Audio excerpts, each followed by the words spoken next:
Friends, మనలో చాలామంది జర్నీలు చేయడానికి ఇష్టపడుతుంటారు. మరికొందరు మాత్రం ఛార్జీలు బొక్క, అక్కడెందుకు పోవడము, ఇంట్లో కూర్చొని టీవీలో అవి చూసుకోవడం అని అనుకుంటారు. కానీ జర్నీలు చేయడం చాలా ఇంపార్టెంట్. ప్రయాణాలలో కూడా చాలా ప్రయోజనాలు ఉంటాయి. అవేంటో ఇప్పుడు తెలుసుకుందాం. Come on friends, let's go to our episode. Today's our episode is about ప్రయాణంలో ప్రయోజనాలు. ట్రావెలింగ్ చేయడం ఒక మధురానుభూతి, మనకు ఎంతో జ్ఞాన సంపదనిచ్చే మార్గం.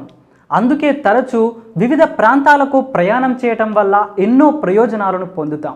ట్రావెలింగ్ చేయడం వల్ల కొత్త విషయాలను తెలుసుకోగలుగుతాం, మనల్ని మనం ఆవిష్కరించుకోగలుగుతాం, కొత్త జీవనశైలి సంస్కృతులను తెలుసుకుంటాం. కొత్త ప్రదేశాలకు వెళ్ళడం వల్ల మనిషి మానసికంగా ఎదుగుతాడు. ఎంత ఎక్కువగా ప్రయాణిస్తే అన్ని కొత్త విషయాలు తెలుసుకోగలుగుతాం. మనం నివసించే గ్రామమే కాకుండా ఈ ప్రపంచంలో తెలుసుకోవాల్సిన విషయాలు చాలా ఉన్నాయని అర్థమవుతుంది. కొత్త వాళ్ళలోని మంచిదనం తెలుసుకోగలుగుతాం.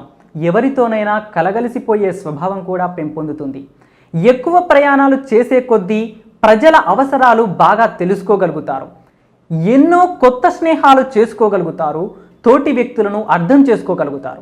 జీవితం ఒక అద్భుతమైన బహుమతి అని తెలుసుకోగలుగుతారు. ఆలోచన ధోరణిని విస్తృతం చేసుకోగలుగుతారు.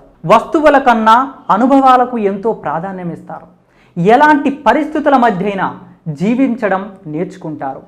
జీవన ప్రయాణంలో ఒడిదుడుకులను సహించగలరు. జీవితంలో దాగున్న భిన్న కోణాలను తెలుసుకోగలుగుతారు. చూస్తారు కదా ఫ్రెండ్స్, ప్రయాణం చేయడం ఎంత ముఖ్యమో. అందుకే టీవీల ముందు 4 గోడల మధ్య నలిగిపోకుండా అప్పుడప్పుడు ప్రయాణం చేస్తూ ఉండండి.